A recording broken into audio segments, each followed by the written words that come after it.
Então vamos falar do tema que é abrigo. É preciso falar deste tema. Eu estava pensando como conseguir um lugar em que eu tenha um abrigo contra a ação demoníaca.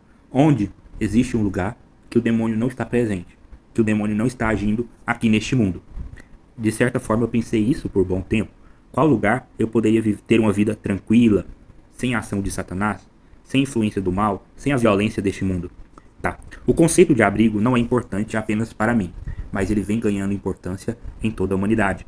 Frente às dificuldades que virão, as crescentes, as profecias, os problemas, as doenças, seja os crentes ou os não crentes, todos estão em busca desse abrigo. Às vezes o conceito desse abrigo é diferente em cada religião, em cada pensamento. Então, mas isso hoje em dia acontece devido ao problema global, às guerras e à intensificação do combate espiritual.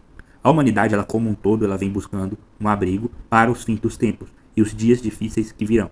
Principalmente que nós estamos num ambiente quase que ideal para a formação da Terceira Guerra Mundial, que aparentemente é iminente. E também o anticristo, que ainda é uma incógnita, e também os conflitos finais, que serão determinados por Deus. E também depende do anticristo aparecer e dessas guerras. Então os rumores são cada vez mais altos, parecem mais verídicos, tanto para quem acredita, tanto para quem não acredita.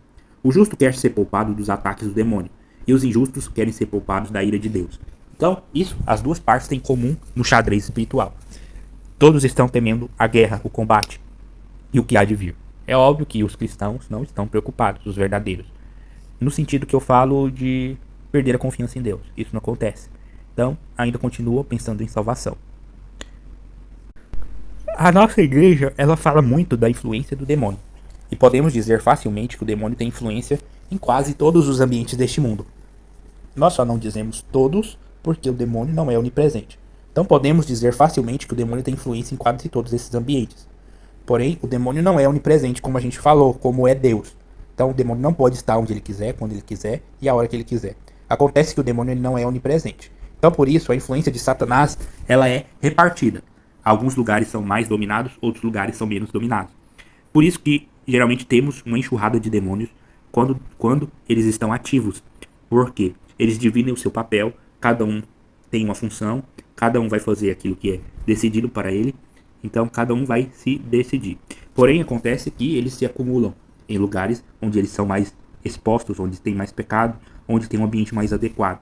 Então eles não têm muita influência dentro da igreja, alguns lugares onde se tem uma presença de santidade e onde não há muitos pecados, então eles evitam ou não têm muito acesso. Então os ambientes de pecado, as cidades grandes também são repletas de demônio no geral. Então a influência demoníaca ela atua nesse sentido, de buscar as multidões, buscar as massas, mudar o pensamento do homem, afastá-lo de Deus. Então ele pode ir para qualquer lugar que ele quiser, entre aspas, desde que haja permissão.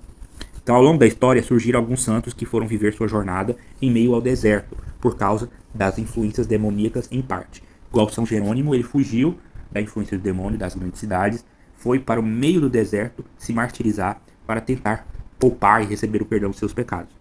Então, por mais que o demônio não seja onipresente, a influência dele sobre este mundo, ela é sim generalizada. E de certo modo, ele pode ir a qualquer lugar deste planeta, desde que seja conveniente e de que ele tenha uma missão que possa se encaixar e faz sentido dele buscar esses lugares.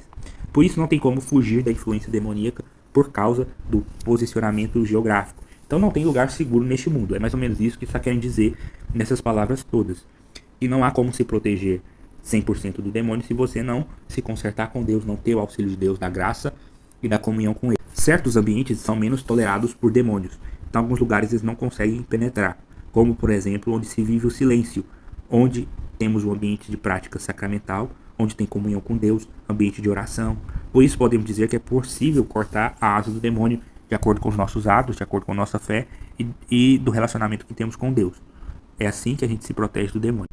Já quando a reação está com Deus, é totalmente diferente, pois não dá pra gente fugir da ira de Deus, a não ser pela misericórdia. Então não tem lugar do mundo que pode o homem se proteger da ira de Deus. Deus sabe onde você está, Deus sabe o que você pensa, não vai dar pra fugir dele, muito menos da justiça de Deus. E o que isso que nós estamos falando sobre cortar as asas do demônio? É você ter a plenitude da graça, ter a plenitude de Deus, que desvia o homem dessas condições. Então, não tem como o homem se esconder de Deus. Não vai adiantar. Assim como fez Adão e Eva quando pecaram. Deus ele é onipresente.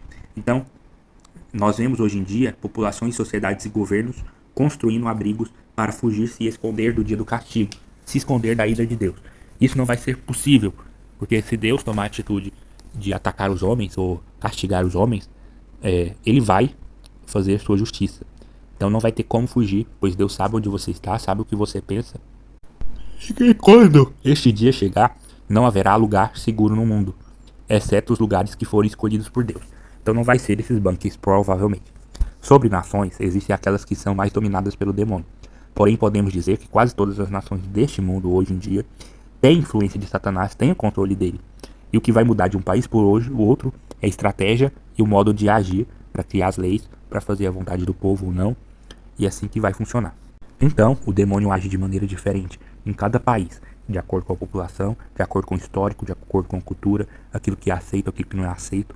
E às vezes eu até penso, por como eu enxergo a realidade do Brasil e vejo a dificuldade como é viver aqui, no geral, eu penso que às vezes, se eu estivesse no país X ou Y, num país de primeiro mundo, eu poderia ter uma vida melhor para Deus, para poder viver minha fé, para poupar a minha família das desgraças deste mundo, da realidade brasileira e da falta de perspectiva e da falta de fé quanto à política, quanto às realidades do mundo e de tudo que vem acontecido. Em parte, então, isso que eu pensei tá certo, mas não vai ser por isso que eu vou fugir da influência demoníaca. Então, às vezes eu tenho uma doce ilusão que se mudar de país é como se o demônio deixasse de me atacar, como se ele deixasse de existir, que a minha vida vai ser o mar de rosas. Porém, as coisas não são assim, pois o demônio ele age em qualquer parte do globo, porém com mais restrição e dificuldade. Então, o que muda de um país para o outro é os problemas. Enquanto um país tem uns problemas mais evidentes, outros vão ter outros em evidência e outros menos.